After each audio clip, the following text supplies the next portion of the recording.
Pues hola de nuevo, cocineros y cocineras de los aprendizajes. Vamos hoy con una nueva dinámica. Esta es un poco más filosófica que otras dinámicas, pero también interesante porque genera discurso, genera interacción entre los participantes, genera comunicación y sobre todo genera algo importante que es pensamiento crítico, buen pensamiento, que mucha falta hace en los tiempos que corren. La he querido titular de manera genérica porque puede tener muchas versiones. Realidades vacías.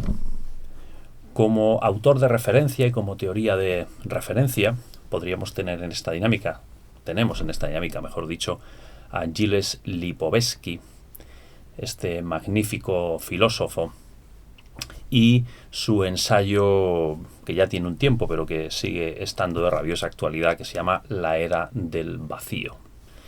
Lipovetsky nos dice que la posmodernidad lo que nos ha traído al final es un vacío. El ser humano cada vez acumula más cosas, cada vez tenemos más cosas, pero al final nos sentimos vacíos, ¿no? La posmodernidad se caracteriza, en definitiva, uno de los rasgos es el vaciamiento de determinadas cosas que estaban antes llenas de sentido, llenas de contenido, no solamente cosas materiales, los discursos también, por ejemplo, ¿no? Ese vaciamiento de ese sentido, de ese contenido, en definitiva, de ese ser, tratando de llenarlo de otras cosas más pasajeras que al final pues descubrimos cuando escarbamos y analizamos que no nos llenan, en definitiva, que nos sentimos un poco vacíos, un poco desolados, ¿no? Bueno, pues vamos a trabajar este aspecto tan interesante, que yo creo que es importante que en un momento dado podamos reflexionar sobre ello y podamos a partir de ahí ver cómo podemos llenar nuestra existencia de más sentido y cómo podemos aprender también a desprendernos de todo eso que realmente no nos satisface, no nos llena, no nos hace felices. Saber identificar y desenmascarar esos llenados un poco artificiales y artificiosos a que nos invita esta sociedad de consumo y posmoderna en la que vivimos, ¿verdad? Bien, yo voy a hacer una versión. La idea de la dinámica es buscar un objeto que podamos hablar sobre su vaciamiento y un objeto que sea potente. Lo que sí te diría, yo te voy a contar aquí ahora un par de ejemplos, es que el ejemplo que busques sea realmente el símbolo, sea potente, sea capaz de atraer la atención y tenga suficientes ingredientes como para poder afirmar que realmente hay un vacío de eso, ¿no?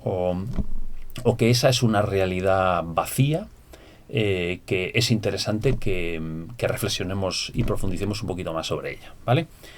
Precisamente en mi libro reciente, Cocinando Aprendizajes, 150 recetas para educar en valores, yo hablo aquí en la receta número 71 de la cuna vacía, ¿vale? La cuna vacía.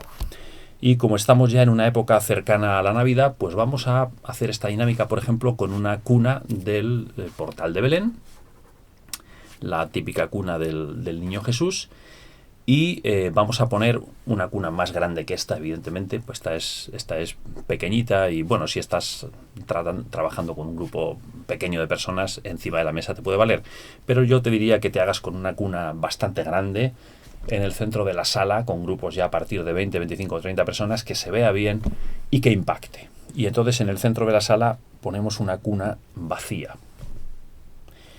Y decimos, bueno, ¿veis que hoy hemos traído en la sala? O esto que tenemos aquí, ¿qué es? Y todo el mundo dirá, pues es una cuna, si son niños, es la cuna del Niño Jesús, yo creo que está no sé qué.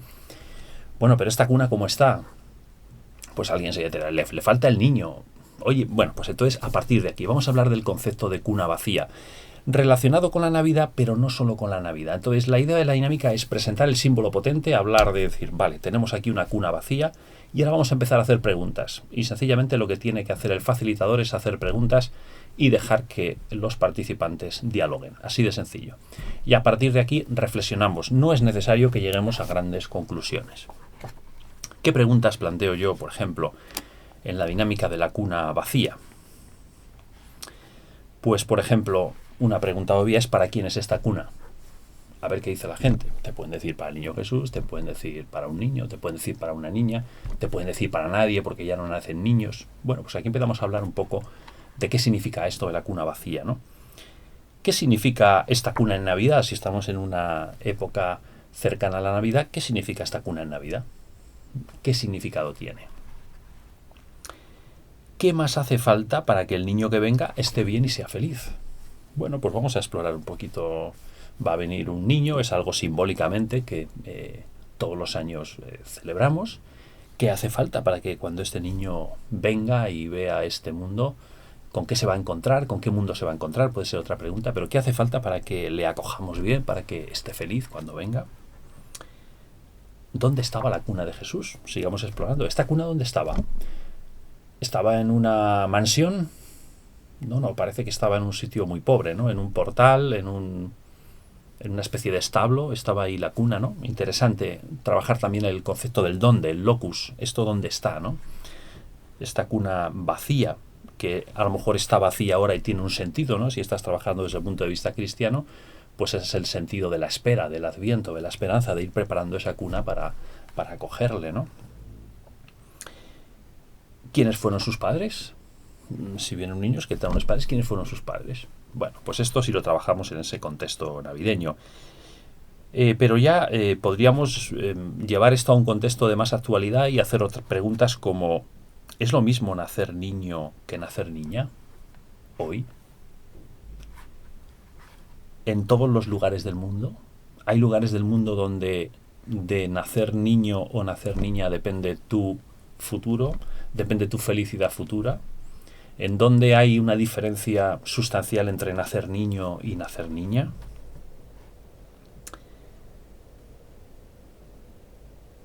¿Qué hace una cuna de Navidad en...? Bueno, pues podríamos reflexionar sobre otros lugares donde hay una cuna de Navidad, ¿no? ¿Qué hace una cuna de Navidad en un hospital, por ejemplo? ¿Qué sentido tiene una cuna de Navidad en un hospital? ¿Qué sentido tiene esa esperanza, esa celebración en un hospital? ¿En la calle? ¿En un campo de refugiados? ¿En una residencia de personas mayores? ¿En una red social? Bueno, pues cocineros, cocineras, ya veis que en torno a un símbolo potente, en este caso la cuna vacía, podemos empezar a formular preguntas y a partir de aquí se genera pues un diálogo, creo que muy interesante entre los participantes. El facilitador tiene que preparárselo bien.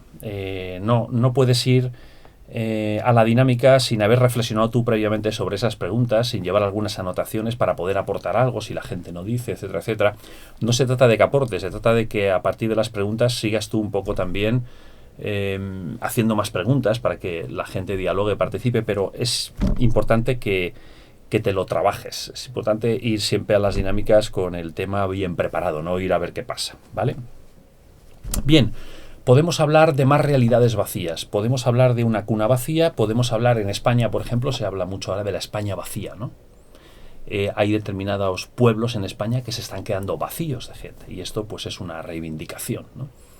Sobre todo en esas zonas más invisibles o más vacías, ¿no? Y esto es un problema, se está tratando, hay una migración muy fuerte, muy potente del campo a la ciudad, la gente joven abandona el campo, se va a la ciudad, aunque es cierto que hay gente que luego va de la ciudad al campo y se ven iniciativas, pero el campo en España se está quedando vacío. Bueno, podríamos reflexionar, ¿no? ¿Qué símbolo pondríamos de ese campo vacío? Pues alguna cosa muy rural, algún apero de labranza, algo así, una alpaca de estas de paja, ¿no? El campo vacío, los pueblos vacíos. Bueno, pues ahí podríamos hacer una reflexión de por qué, ¿no? De por qué y si se nos ocurren soluciones originales y creativas, como algunas que están sucediendo y estamos viendo por ahí, ¿no? Podemos hablar también, en lugar de cosas materiales, cosas no materiales, ¿no? Podríamos hablar de discursos vacíos. Muchas veces hemos encontrado hemos utilizado esta expresión, ¿no? Esta persona ha hecho un discurso absolutamente vacío, es decir, no ha dicho absolutamente nada, ¿no? ¿Cómo representaríamos un discurso vacío en la sala? Pues mira, a mí se me ocurre, tengo aquí, con un atril. Ponemos un atril en la sala, le podemos poner incluso aquí una hoja en blanco, lo ponemos en el medio y decimos, bueno, pues este atril con esta hoja en blanco representa un discurso vacío. ¿Pensáis que los discursos de hoy están vacíos? ¿Qué es un discurso vacío? Incluso podemos hacer como práctica. Vamos a hacer un discurso vacío. Y cada grupo, nos ponemos por grupos, hace su discurso vacío de esto que dices, muy dicharrachero, muy no sé qué, pero al final no dices absolutamente nada, ¿no? ¿Qué sería un discurso que tenga sentido, que tenga fondo? Bueno, pues podríamos hacer una investigación en YouTube, etcétera, o discursos escritos, de buscar y compartir discursos que realmente digan algo, ¿no? Digan algo. En estos tiempos de posverdad, de qué se han vaciado los discursos, las verdades y de qué se están llenando, ¿no? También podemos aprovechar para hablar de las fake news, etcétera, etcétera, etcétera, ¿no? ¿Vale? Podríamos hablar de muchas realidades vacías. Aquí, precisamente, curiosamente, entre mi biblioteca, he encontrado un libro de un buen amigo, de Carlos Hernández Fernández, que escribió con otra colega conocida, Diana Clerc, que se llama La nevera vacía. La nevera vacía es un símbolo muy interesante. Gestión de personas en tiempos de incertidumbre. Lo que viene a decir este libro es que cuando hay crisis es cuando las neveras están empezando a estar vacías, las neveras domésticas, ¿no? La economía doméstica es de las primeras que se resiente cuando hay crisis, y entonces la nevera ya no está llena, ya está vacía o semivacía. Entonces la simbología del libro es decir, bueno, pues ¿cómo podemos gestionar personas? Es un libro de recursos humanos sobre todo, ¿no? Cuando la nevera está vacía, cuando hay poco presupuesto, ¿cómo podemos seguir haciendo recetas creativas? Recetas creativas, algo de lo que sabemos mucho en Cocinando Aprendizajes, ¿no? ¿Cómo podemos ser creativos con recursos escasos? La nevera vacía. Bueno, no sé si tienes ocasión de meter una nevera dentro del aula, pero desde luego, como decimos en España, lo petarías. Es decir, una nevera abierta, vacía, decir, mira, esto es una nevera vacía. Vamos a empezar a hablar de crisis. ¿Qué hacemos cuando la nevera está vacía o cuando la nevera solamente tiene una botella de leche y 4 cosas más, ¿no? Bueno, cocineros, cocineras, realidades vacías. Una buena reflexión para un poco ahondar en ese problema del vacío existencial, en esa realidad del vacío existencial, en esa era del vacío que denunciaba y de la que hablaba Lipovetsky, que yo creo que aún sigue estando presente en muchas manifestaciones de nuestra vida, y cómo a partir de aquí podemos ser personas que ayuden a desenmascarar esos vacíos, y cómo podemos llenar nuestra vida de cosas realmente importantes, realmente interesantes, valores humanos, etcétera, etcétera, etcétera. Cocineros, cocineras, que nos llenemos de auténtica y verdadera felicidad. Hasta la próxima.